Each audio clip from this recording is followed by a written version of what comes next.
Welcome to another episode of Melted. I'm Frankie Melted Chapsticks Hollywood, lead singer of the Melted Chapsticks. Melted is on Boston Free Radio and sponsored by Carlino Guitars.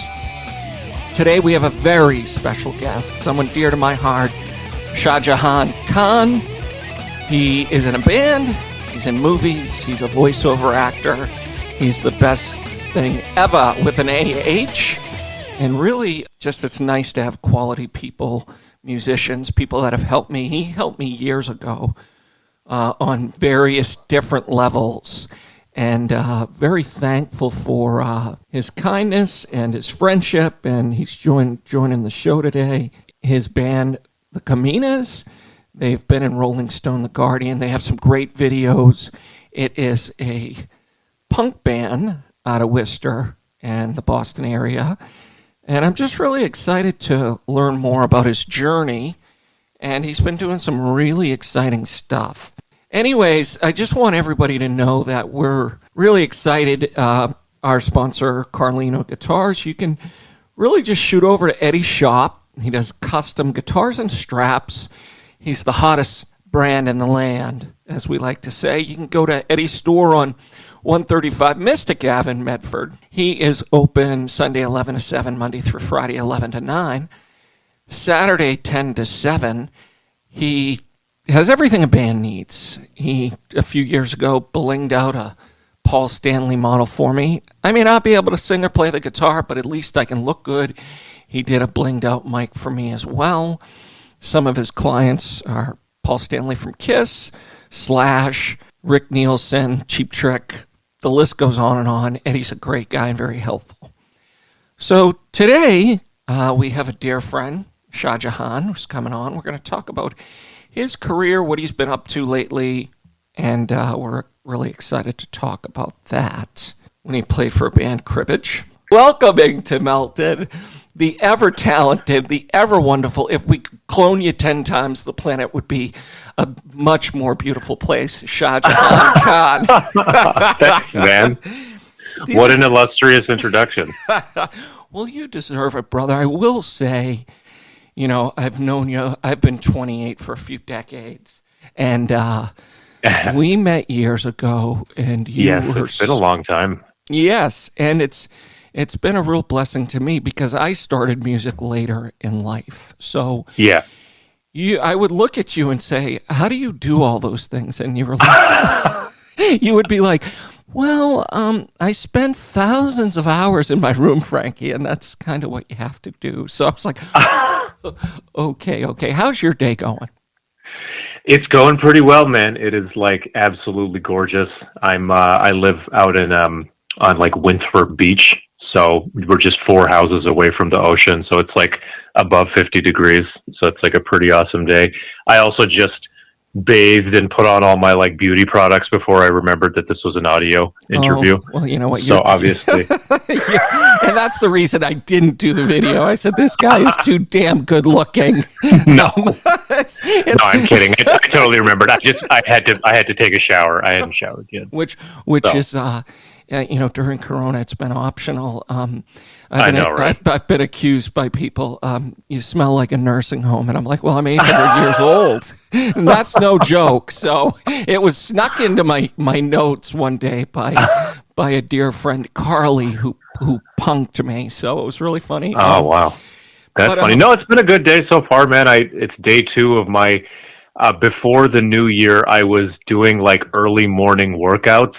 My friend lives in Brighton, and because I'm not going to like the gym these days. Oh my God. So he actually has his own like gym in like a garage. Like it feels like that Arnold Schwarzenegger documentary from the 1970s. Like all the stuff is like super old, and you just like walk. So I was doing it like I was going in the morning, and it was just me, and I was like, somebody who like couldn't get out of bed for many years of my life, like at some point became somebody who enjoys working out in the morning when I can actually do it, and then I kind of got sidetracked and stuff, and like I got COVID and some shit like that. But can I swear on this podcast? Yes, you're allowed.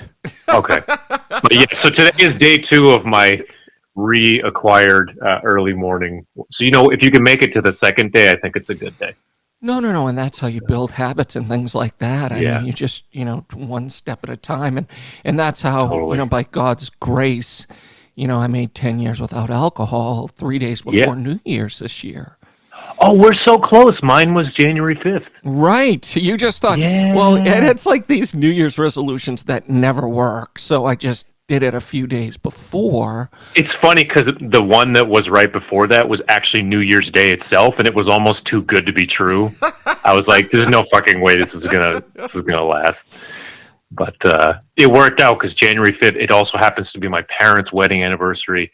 It's also actually my wife and I's wedding anniversary too. So all this good stuff, all around that day. No, I love to hear that, and man. Just want to Congrats to both of us. Oh yeah, that I would like to thank ourselves. And again, with all that stuff, it's it truly is. I've been studying Stoicism, Zen. I use Satanism for the music, but the point is, what I found of all of this stuff is, I really can't control people, places, or things. It's how we react to it, and it's like, are you kidding me? I've been isolated. It's been so long. We've had gigs canceled, etc. But I want to just ask you, if you don't mind, a dear friend of mine, Chris, he was just in the hospital for 5 days with COVID. Oh, man, my cousin is in the hospital right now in Pakistan. I had it at the beginning of this year, so late January. Bunch of my family have had it. Many of my friends lost people very early on in New York, in London, and in LA. So yeah, it's been a rough year, man. No, absolutely, and I'm just glad that we have adults in the room at the moment, trying to get the vaccine out, etc. Did you end up in the hospital, or how did? No, luckily. So I had gotten a part, very, very small, featured extra role in this film that's just wrapped shooting here in Boston. And so I was already, it was the second shoot that I was going in for. And the way that they do them now is you quarantine in a hotel. If it's a big production, it was a Netflix thing. And what's the name of it? So share. Sure. It's called Don't Look Up. I won't. Okay. It's the new it's the new Adam McKay movie. See, I was a featured extra in a pretty small but super small role, but amazing scene. One of the coolest things I've ever done. Awesome. But so I shot the first part in December, and that was fine. And then we were supposed to move. And basically, what you do is the week before, you kind of get your costume fitting, you do a bunch of COVID tests, and then you sequester in a hotel. So that's what I was doing for the second time in January. And, I had all my tests and everything was fine. And then a couple days after I moved in, man, I started to fucking feel not that great.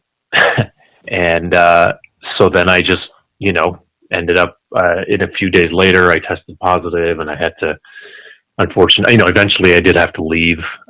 But yeah, so I got it. I was already sequestered. My wife was like, "You're not fucking coming back here." As much as we love you. Yeah, stay the hell away. So, it worked out. I stayed in the hotel for a bit, and then a friend of mine who's a physician who had gotten vaccinated early on, he had an empty apartment in downtown Boston. So I just went there and started watching The Sopranos again from the top. No, absolutely. But it was horrible, man. Yeah. Those first 4 days were just absolutely horrible because I don't get sick that much. No, and that's why it's, with people that think, I do wear a mask, and it's out of respect for others, and because it's a real thing, and some people seem to believe through magic it's not real, and dude, I have very well-educated friends who fall into that category too. It's just I think some of it is probably at its best is a lack of contact maybe with people that are actually going through it. So for example, where I live in Boston, we're right next to Revere, Lynn, Chelsea, places that are hit super hard early on. We're all essential workers and stuff are living there. Some of the work I was doing before I left my previous position, we were working with programs in prisons, in all these community health centers and stuff where shit was very real. My brother-in-law is a physician. He's like, dude, I don't fucking get it. if you could spend a day in a COVID ward, or if we could send some video, which we can't due to HIPAA, then maybe you would understand how terrible this thing actually is, but I don't know. No, but the other thing is that my buddy Bobby, last March, he had some sort his back surgery, and he was in a ward, and he said, I will never forget the coughing. My buddy Chris, who I just care about so much, he called me from the hospital, and he's like, bro, just do not get this. I'm not leaving my house again. He's still on oxygen at home. And we're talking about, we're trying to get bigger and stronger. This guy is super jacked. So it just doesn't matter who you are. The other thing is, the only good news about this is that my band is bigger in other countries because people are, they just don't believe in what music is. So it's kind of like just the human condition. And you look at it, and it's like, you look at the people who are educated, and you're like, what are you guys doing? Yeah. So it's a head checker. I'm glad you're feeling better.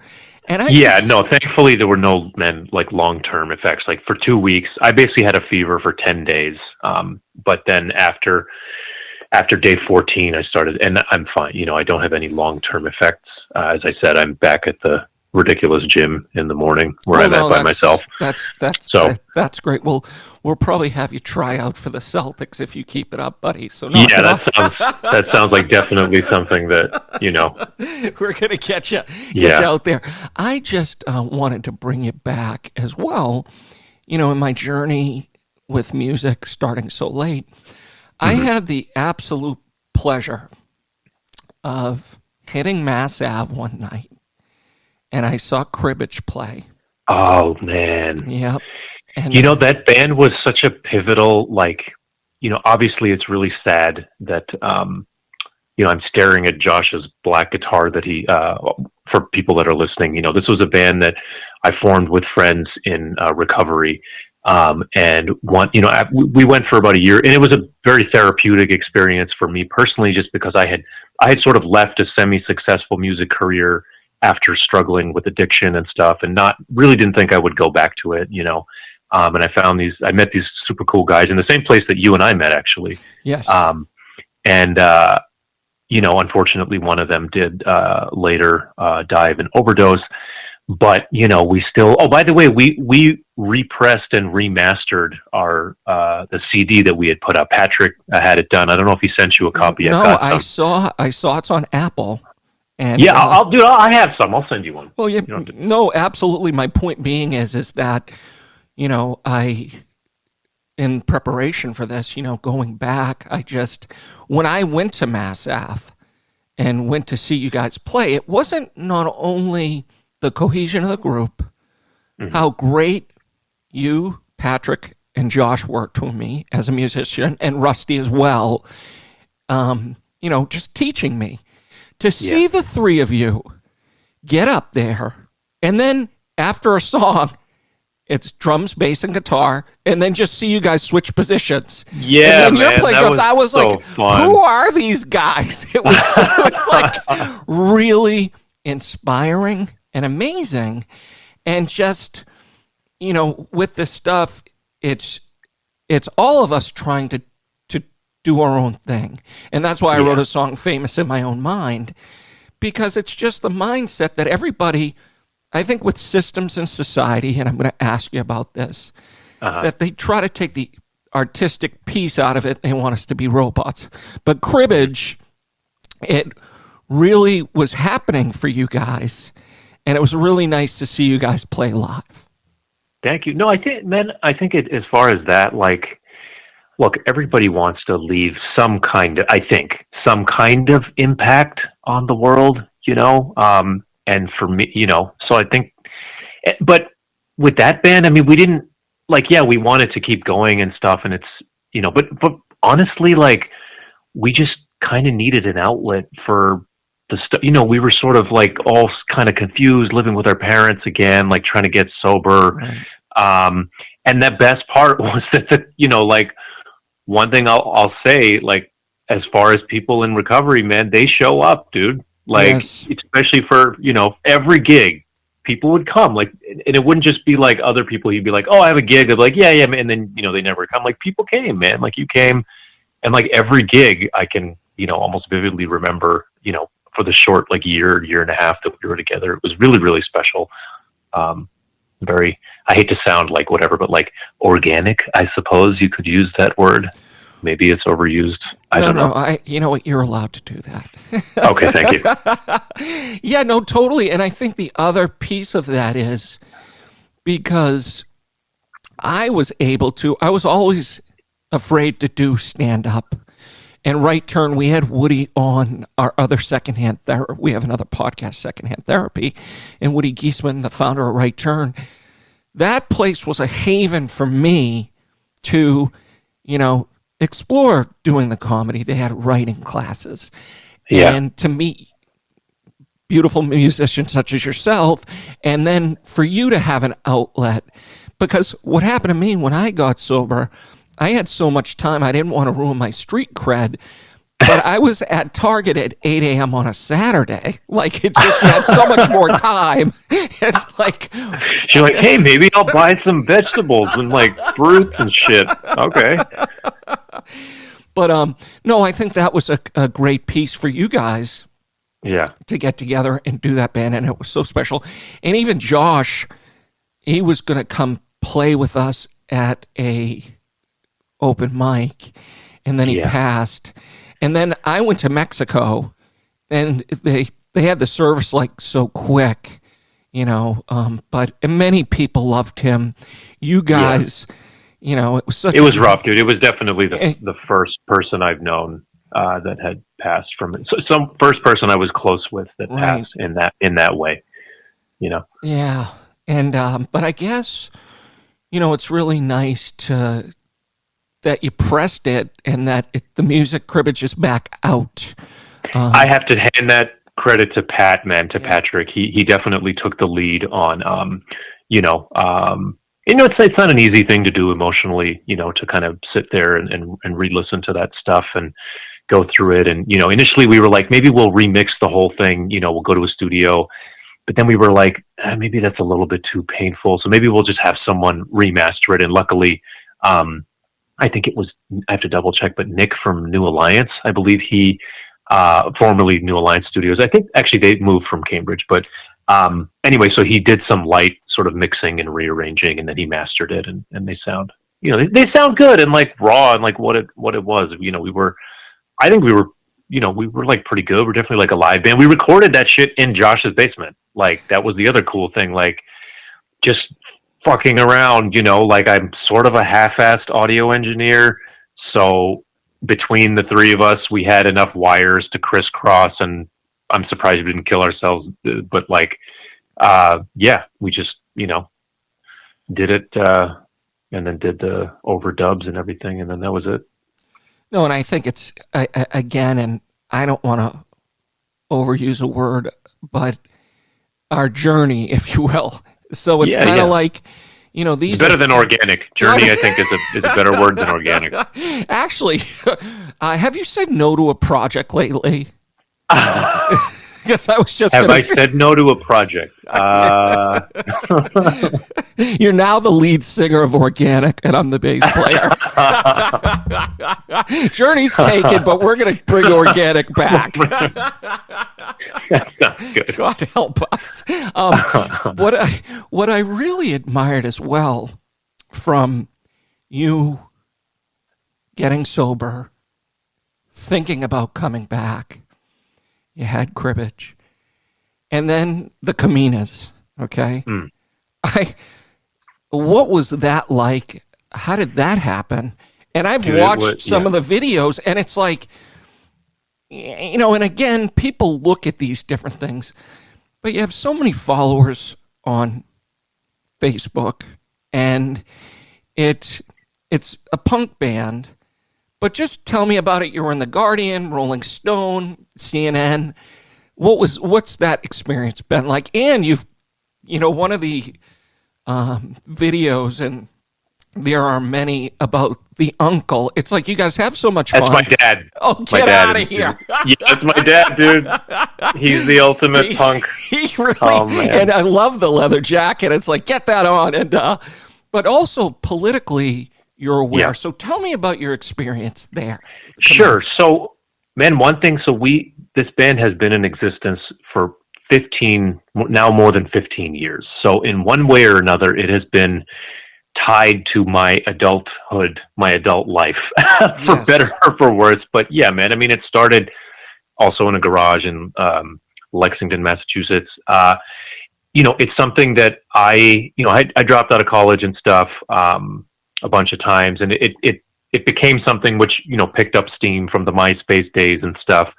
That's kind of how we started. We built the community that way. We definitely had stuff to say about like being brown people in America, being, especially in like post whatever era. I mean, you could say post 9/11, you could say post, but just like being brown in America or just anyway. So we just had a lot of stuff to say about lots of different things.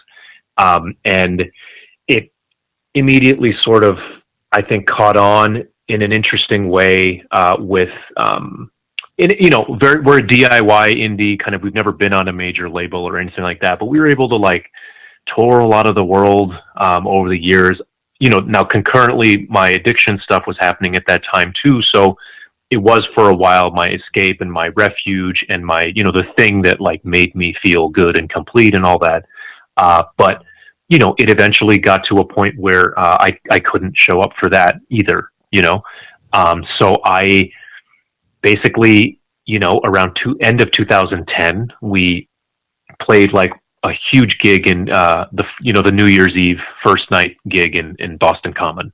And it ended up being my last gig with them for a while because I got paid and I went out and I bought like a bunch of drugs and, and then the band was ready to move to New York and I couldn't do it. And so basically at that point I thought that it was kind of over for me. And it was hard because it was and will probably always be so inextricably like linked with myself because it's not just a band.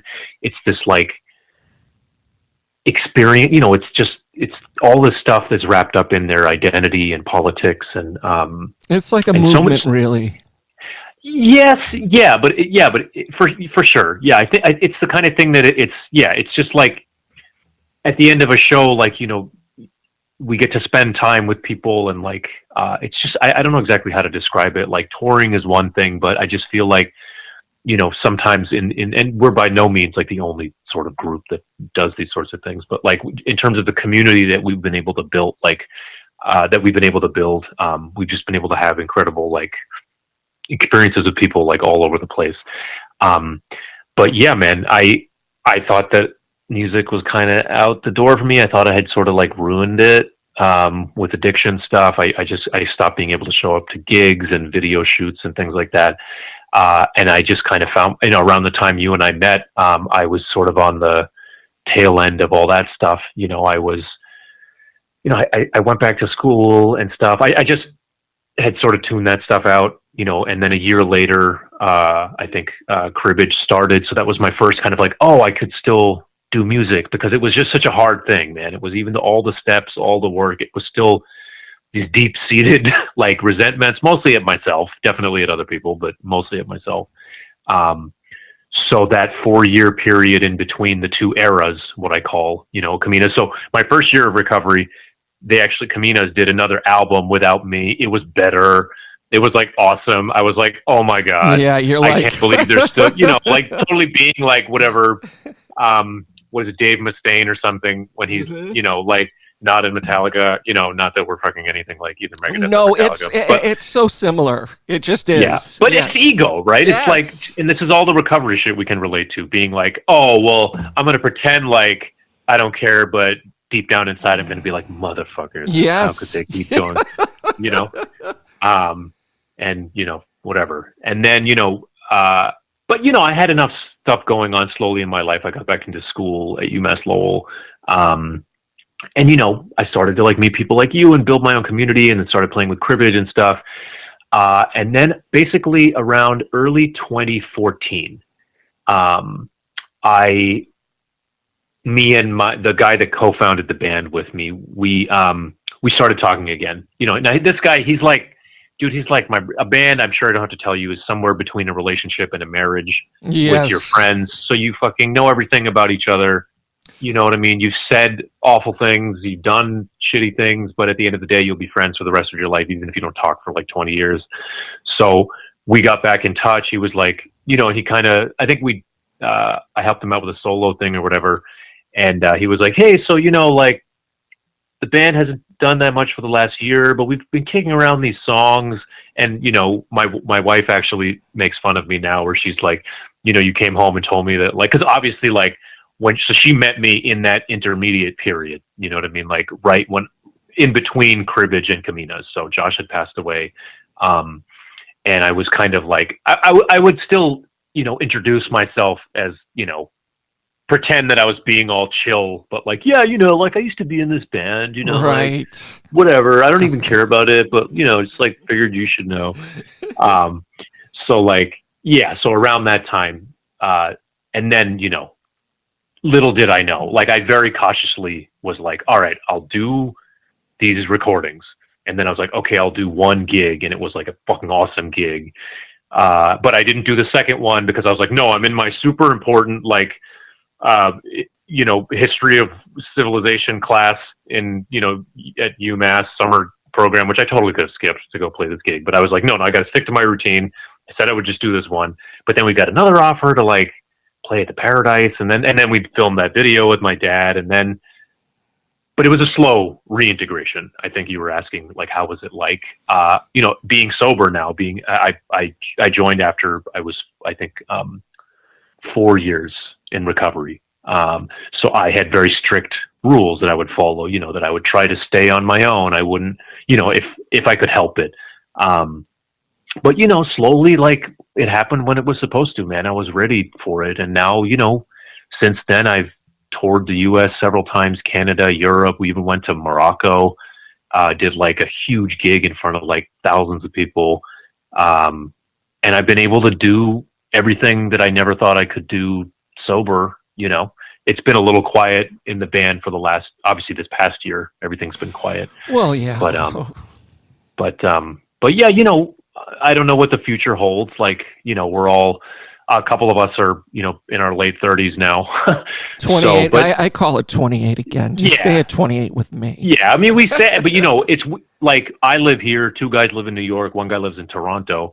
So with this travel shit, it's impossible. Like we haven't jammed in a long time, but I'm sure I think everybody always feels like maybe it's over, but what that is like a little bit of breathing room to pursue other projects and stuff, Well, I'm sure we'll get back to it. Well, that's the one thing I've learned from hosting Melted is talking to various musicians like the Talisman out of Nashville, where they'll go play with Skid Row. They were in Ace Frehley's and Gene Simmons band. And that it's okay nowadays. It's not like the bad boy band syndrome that we're just going to stick together. Yeah. And it is like a marriage for the most part where you're not sleeping with these people for the most part. Dude, that's a lesson I had to learn, man. Honestly, when I got sober, one thing, I guess you could call it a character defect of mine, or maybe personality trait, I prefer that, is, I got super controlling because I then became the logistical person. Again, we were self-managed. So I was booking tours and I kind of became an asshole with stuff. And I had to take ownership when I would have just not even unrealistic expectations of people, but just like, why would you, so I had to really, just because, I was sober and stuff now didn't mean that I didn't have a lot of personal, shit to deal with. But for sure, dude, I mean, that's the healthiest. I definitely would be there where I was like, well, how come everybody's not in and focused on this? Because now I'm back, right? I'm ready to be here. Right. But, I mean, these are the things you learn long term, I think. And another thing is that I had Dave Fishoff from the Rock and Roll Fantasy Camp, Rock Camp, the movie.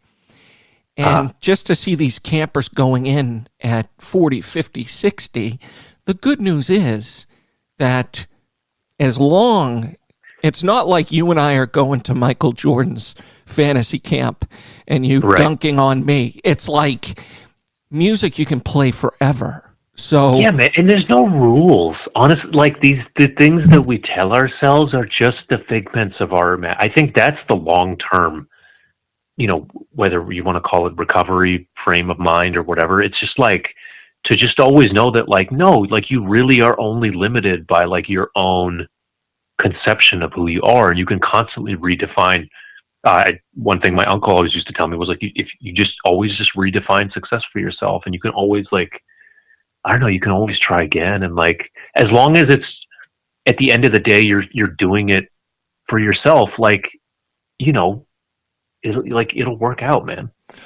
Yeah, for sure. I have been reading the Dow, not the Dow Jones, but it's like what you'll have to explain that to me sometime. But, yes. But it's kind of like, it seems to me, the self-love that you brought up earlier, or the self-loathing, is it a human condition overall? Because I think for the most part, with the systems in place, they could have used the TV to teach everybody how to do brain surgery, but they're really just selling soap, etc. So it's the messaging. And that's what I found in recovery and surrounding myself and even becoming more grounded over the last few years. Because again, you can have years of sobriety, but if you're not working on yourself, etc., it's just not going to happen. And I feel very proud of the things that I've accomplished. And that's why I thank God for punk music, so I can be included. And when I say that, it's, you look at the Ramones, you guys are fantastic musicians, even if you guys called yourselves Swiss cheese. I mean, you guys can really play. And for me to be able to do a couple St. Patrick's Day parades and have fun in front of 100,000 people and be on TV, a step at a time, because I was sober, was able to manage that. And so it's, even if I talk to a bunch of bands and they're all in different cities too. So when you guys are ready to go on tour again, you certainly will. And with that, what was kind of to be able to do it, what were some of the neater places or experiences you had? Because I know it's in the people, just to talk, but as far as locations and cities, what have been some of your favorites? Man, definitely the Morocco gig I was talking about. We were kind of working on that one for about 2 years, actually, and it's this massive festival. And it was just that was my childhood dream come true for me personally. When we got there, we were there for 8 days. They had us as artists in residence, and it was the whole again, because we're mostly a DIY band, and occasionally we get to do this rock starry stuff. So that was the complete, you're in a hotel, you have not a car, you have a van to yourself, a giant van. Yes. They just drive you everywhere. And, the first day I remember we got there and we went to the stage that we thought we were playing on. It was massive. It was fucking the thing from Gladiator or something. It was just huge. And, it was I'm just oh, this is sick. And then, the guy he's like, oh, you guys aren't playing here. You're playing in the stadium. And we were all just what? What are you talking about? And then we actually saw a couple of days later, we did a sound check or something, and we walked out, and I was like, oh my God. And, they're playing Rage Against the Machine to test the speakers and stuff. And you're like, and I was I wanted to cry. You know what I mean? I literally, it was just holy shit. I wanted to die. And now I'm here. What the fuck? That I will never forget that experience for the rest of my life. Another one that comes to mind is Norway, also very cool place that we've gotten to play several times. 2 separate occasions. One was this DIY punk festival called Canal Rock, where we got to open for that band Millencolin. And we all just ate a bunch of we ate too much food before, because you never know when you're going to eat next, dude. So we got off this flight, And, the guy took us to this restaurant. They're like, order whatever you want. So we literally ordered everything and just ate all this like Norwegian salmon and all this shit. And they're like, okay, you're going to play in 30 minutes. And we're like, oh shit. So, and we did it. And like first song, I broke a string, but we just kept going. And the punks like loved that, So just, and like my pedal effects board thing wasn't, I forgot the adapter or something in the hotel room, so I had to do the whole thing just guitar through amps. You know what I mean? Little shit like that where you still have a good gig and shit goes wrong. From a nerdy perspective, for me, that stuff was cool. On a previous tour of Norway, now we were doing a bar gig in Oslo before we were going to ride a train to the other side of the country, and it was for maybe 20, 30, 50 people max. And there was this guy. So during the set, we've never played this particular place before. During the set, there's this guy there just kind of banging his head and singing like every single word of every song. I've told this story so many times, but after the set, and I was watching him, and like after we went up to him, it turned out he was also a Pakistani kid from Finland who had changed his flight when he found out we were playing. It was sort of a last minute gig, and he just hung out with us the whole night, So like shit like that. I guess London has also always been a super, super cool place to play. I remember at the tail end. So our first tour of Europe, was the beginning of it was great. It was 2010. The end of it was when I relapsed after a year and a half in recovery, and it got really bad really quickly.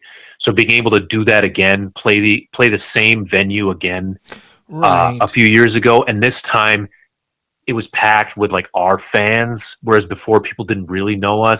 We got there, people had our shirts on, and again, it's a smaller pub or whatever, but there was like 300 people in there, and like just so cool. So man, just so many stories like that, so many things to be like grateful for. I think it's encouraging, especially like when I blacked out in front of our sports teams heckling, was so embarrassed. But 3 months later, I went to see him at a show, and my sponsor, who's a comedian, introduced me again, and the guy goes, oh no, and he goes, no, he's been sober for 3 months. So it's kind of like, I'm really proud of you, and it's just stepping back into where, like, kind of reclaiming your life. And that's what it is. Totally. And it's for today. So it's kind of like what I figured out through all of this is that we're really in control of, the Buddha says, the second arrow. So I'll do something ridiculous. I'll feel bad about it, but then it hits me again. So it's my choice to either continue feeling this or not, or recognizing it. So I think it's just really good that you got to reclaim that. That makes me really happy. Yeah, man, it was not easy. It's a daily struggle, dude. A lot of therapy. Yeah, I mean, that's the name of our other podcast, Secondhand Therapy. We bring on the psychologist because we can't afford a copay. So it's like getting therapy. Especially these last couple of years, I was able to find a really good therapist. I'll touch on this briefly. I mean, I definitely found a lot of help in 12-step stuff. After the 2016 election, I started to have some issues, around the spaces I was going to, man, in terms of like, the diversity of the rooms and stuff, and just stuff that when you first get sober, a lot of us just can't even go there mentally. And we're just trying not to die. But I had to kind of like, I had to redefine some stuff and find some new places after there were several kind of like not that great things that happened to me, like in spaces like that and stuff. And that kind of forced me to think about like, well, how come I don't feel as safe here as I used to? But I was super fortunate to find a therapist I could really connect with. I was able to go to an AA meeting once, man, in Pakistan, and everybody looked like me. And I was like, holy shit. I didn't even realize how big a deal that is, and after that experience, it just made me, it made me sort of look differently at things a little bit.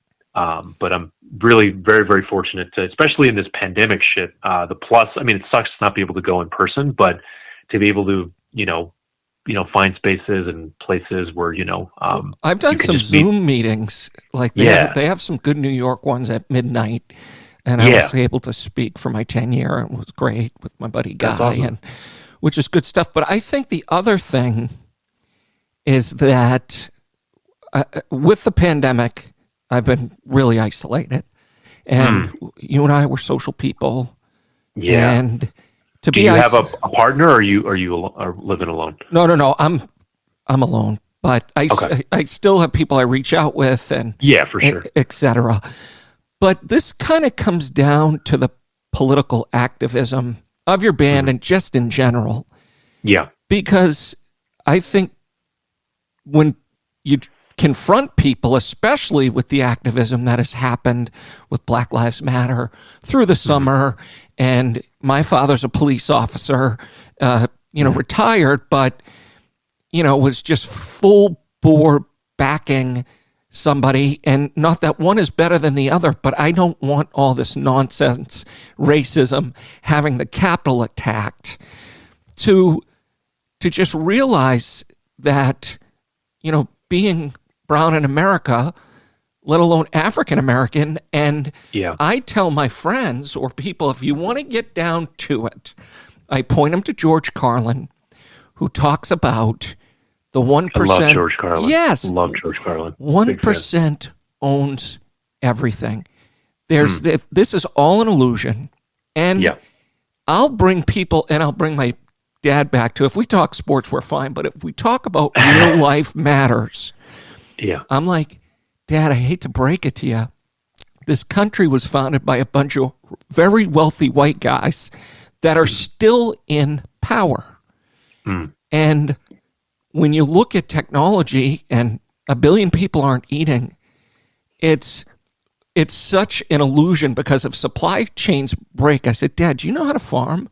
He's like, oh, no. I go, we're in trouble. So how does it feel for you, as you said, it being brown in America, and what has your band done to spread awareness? And how do you feel about it? I mean, that's a very complex question. I know, and I hate to. I can. So I grew up around all white people in Boxborough, Massachusetts, and I essentially, because I am from a quite privileged sector of like South Asian America. So in the late 60s or 70s, right? So there's a stereotype of like, let's say Indian or Pakistani or South people from the subcontinent being doctors, lawyers, engineers, this kind of thing, right? And it's a result of in the 60s and 70s there was this Immigration Act, right, which was passed, which was essentially then making it okay for people like my dad to come here and study because like America like wanted his labor. But then he was able to kind of like build like a pretty comfortable upper middle class life for myself, for his family, and move to like a suburb, right, and live the American dream. But what that did is it disconnected me from, I think, the very rich immigrant experience of like living in Queens, in Jackson Heights, or like one of these types of places. And I had a very limited understanding of where I was in the world. So does that make sense? That's like, it's a very, very quick way to say a lot of things. And the place that I grew up, I essentially became very used to just being the other. I didn't even go by my actual name. Like my friends called me Saj because they couldn't pronounce my name. And I just became very accustomed to all this, so that, whether it was, around the time that like 9/11 happened and like all of us are all of a sudden we're this like other thing too, whereas my whole life I just want to fucking play guitar and like do all this shit and like smoke weed, basically. That was my life. And then all of a sudden, now I had the privilege of only having to deal with that because of the place that I lived, right? Like my experience, I smoked weed in a suburb. I never got pulled over by the police. I never got taken to jail. You know what I mean? Like, so it was such a specific experience. So I can speak to that, and that has informed everything in my life. It's definitely informed our music also. So, I mean, as a band, if you read a lot about the Kominas, you will see over and over this label of Muslim punk, which was actually kind of put onto us by like the white media. Not that we weren't writing Muslim punk songs, but we wrote about a lot of different stuff. We always had non-Muslim members in the band, which got really complicated. We were simple, and what we realized was happening to us was like after 9/11, after all this shit, like all these journalists really just, who were pretty much all white, wanted to just write about this cool like American band. Like this could only happen in America, that you could have these like cool Muslims, as if Muslims aren't like on every fucking continent of this planet. You know what I mean? Like as if like, you know, there hasn't been like revolutionary thinking in Muslim, you know, just like, so like that definitely was happening in my band. Now these days, especially, you know, I'm an actor there as well. There's this big conversation. It's been happening for a while, but maybe more so in the South Asian community. Now that we're like part of it too, the conversation about representation, you know, even though if you think about it, like my favorite shows in the 90s were like Fresh Prince and Bill Cosby and all this shit. So the fact that we're like still trying to figure out why like this stuff is important kind of like blows my mind. But yeah, man, this stuff is kind of like inextricably linked with who I am. I just feel very fortunate to have been given maybe a platform to express the way that I feel, you know, and through that being able to have been connected to other people, you know, who help kind of fill in that empty void that I felt within me, where it's very common for people in the first generation to have this experience where, you know, how much am I American? How much am I, in my case, Pakistani? What do I hold on to? What is this? You know, do I identify as Muslim? This and that, you know. So all these questions, which are just always running around in our heads. So did that at all answer your question? No, absolutely. Because even in my experience, like when I got sober, my life was so quiet. I filled out forms. I'm an Irish citizen now, so I'm EU and US. Okay. But I think being from South Boston originally, back in the day, it was so racially divisive.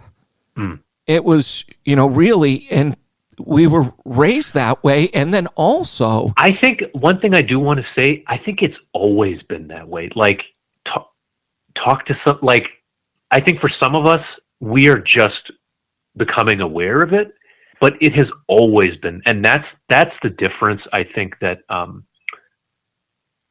you know, I think that's the important thing that hopefully people realize, or people like me, you know, or people in my community are like, yeah, okay, after 9/11, like people were like super mean to people that looked Arab or South Asian, but wait a minute, 45% of the population in the U.S., Muslim population in the U.S. is black. You know what I mean? Like how many Black Muslim, you know, how come they're always left out of the conversation? So it's just important. I think it's important to just be aware of the fact that, like, for a lot of the people that live in this country, like, they've always been dealing with this shit. It's just kind of the rest of us that are like waking up to it now. No, so absolutely. You know, and, you know, my parents moved us out to Hudson, Mass. You know, so we experienced that. My grandmother came from Ireland. Yeah. So there are just, you know, it's a human experience where, again, you know, people put labels on different things and then you mix in the religion. It just allows, and I feel this way, the super wealthy elite just to sit back and eat their popcorn and watch this stuff, where as I become, you know, aware and we become enlightened, it just comes down to this. I look at everybody like they have an invisible backpack on. I don't know what's in your backpack on. I'm not here to make it worse. We also have a pandemic. So if I can bring some joy when I'm at the grocery store and make somebody laugh underneath their mask, then I've contributed. And, you know, other than that, hopefully as we evolve and at least make people aware in our circles, and still, you turn on the propaganda media, there's so much more to it. That's the tough part, dude. I think the problem now is just that we live in different realities, you know? Like, so I don't think, that's the hard part, where it's like, no. Maybe somebody, like, literally is not exposed to the same basis of reality as you are. So where do we like go? How do we start a conversation? So does that mean that you just kind of focus on yourself, like as part of your self-care, right? Like, do you just kind of worry about like yourself, No. you know, and like, yeah, I don't know. Well, It's tough. it is tough, but also I think you loving yourself first, doing those things that you need to do, like talking to a counselor. I do that as well. You know, following these steps and, you know, having a good foundation, because, you know, being in recovery, you're in the biggest gang in the world. You could drop in Oklahoma, there's a meeting. You can call a buddy. I have friends in California. I can't believe this time travel. They're 3 hours behind me at all times. So I can call them at midnight. It's 9 o'clock at night. I'm not interrupting them. I still could call them at 4. It's 1. So that's math, but you have the support. So I figure with this alternative reality, I think a lot of it is when you have 1 billion religions in the world. Obviously, when I was a child and I looked at my parents as God, and then you realize they're mortal, you look for something else. There's that existential noise that everybody on the earth is dealing with, which is, excuse my German, but what the fuck? Once we deal with that, you know, and we understand, like, and we cooperate, but not everyone's going to do it. So you're doing, I think it's a great thing to bring awareness, which you're doing. I'm doing it in my supermarkets that I'm at, and, you know, bringing love wherever we can go. And, you know, I just, you know, love your music, which is a segue. You're also an actor. You're doing movies. I am indeed. And the voiceover. So tell me a bit about that. You've had a lot of different roles. And I know when people say it's not a big role, well, it's big enough to me. So it's like, I'm very happy for me, you. man. It's another like life goal of mine, dude. Are you kidding? I never thought in a million years I would get to stand next to Meryl Streep, Leonardo DiCaprio. Fucking, it was insane. Acting, so it's actually something I've always done since like junior high. But I kind of like music definitely, you know, took over for a long time. In terms of, I guess I could start, voiceover, I got into one time we were being interviewed on NPR, and I ended up booking an audiobook from that. So that was my first experience from voiceover. My dad actually used to do radio for Radio Pakistan when he was a kid in the 50s and 60s. So we kind of have a little bit of that in our background. But actually, and also recovery is a big reason that I got back into it through the Improbable Players, thanks to you know, the founder, former executive director, awesome person all around, Lynn Bradley. I auditioned for so after a couple of years, you know, in those times I was dropping out of college, I did some theater, you know, I did some random shit, one acts and Shakespeare and stuff, but I honestly don't know how I did it because I was really high the whole time. But after, so I mean, it was something that I always wanted to get back into. And then I think around my second or third year sober, I auditioned. I actually was at a Right Turn. It was the artists meeting, So the artists recovery meeting night, where I think I heard Lynn, or maybe it was Ely or somebody mentioning this theater troupe for sober people. And I was like, what the fuck? And I took a postcard. I think they were passing them out, but I hesitated and I didn't actually get in touch with them for a while, or maybe I just wasn't ready. And then I think about 6 months later, I finally asked them for an audition, and I went in and I met Lynn, and I got into the troupe. And for the next couple of years, it was so cool. It was like a job. It was like a well-paying job, dude. We would, you know, like go in and do shows at middle schools, high schools, community centers. We'd go on like weekend trips and stuff. And it was this thing that like, and at the end of each of these shows, like each of the actors would tell their own story. Like it's called a 1-minute drunk-a-log type thing. And then they would also interact with the audience who would ask them questions. So that was the thing that built my confidence up again, that like, oh shit, this is something I really love to do. Like, what else do I love to do? And from there, I started auditioning for stuff here in Boston. I got an agent. And yeah, man, for the past few years, I've just been slowly trying to. Boston's still a small enough community where you can sort of get to know people quickly. Yeah, I'm still non-union. I'm seeing where this is the year I kind of want to push that stuff. So, I made a flashy new Squarespace website and all these things. And you have a great website yourself. Thank you. I can't take full responsibility for it because I did hire a PR person to help me out. Who's the good-looking guy on the page? You're like, that's me, and that's the way it goes, pal. Well, yeah, and then, dude, voiceover kind of took off in the last couple of years too. During the pandemic, I ended up getting this role on this. What I thought was going to be something no one would listen to, like a romantic, just a rom-com. It's literally called RomComPods. I became one of the stars of season 1. I became Matteo, the sexy Italian American who moves to Italy to kind of get away from himself and becomes a tour guide, and then he meets the lead, Claire, and they fall in love and stuff. And so I recorded it in my closet, and it became the number one. It debuted as like the number 1 show on Apple Fiction Podcasts. I've also recently become the voice of the Rhode Island Department of Transportation's anti-drug driving campaign. So they have these super dramatic, they're cool little ads and stuff. Was it one of the ads where you were sick and smashing, the window, and then you were talking to correction officers? So, okay, that wasn't an ad. So I also, in this time, got a master's degree. Before I rejoined the Kominas, I went back. I got a master's in community socials. Like, I finished bachelor's and then went right to an MA program. And congratulations. Thank you, man. Thanks a lot. Yeah, man. Who knew? All things are really possible, bro. Really. And, you're just a great example of that. So once you got that done, what was that piece? The master's thing? No, with you, Oh, in the prison. Yeah. Yeah, so that was a film that my company. So I worked for 2.5 years for a company called Advocates for Human Potential, in research and data analysis, company that studies like addiction and homelessness and prison reform, among a whole host of other issues. They've been around for a long time. They do like technical assistance, program evaluation. So one of my projects that I was involved with was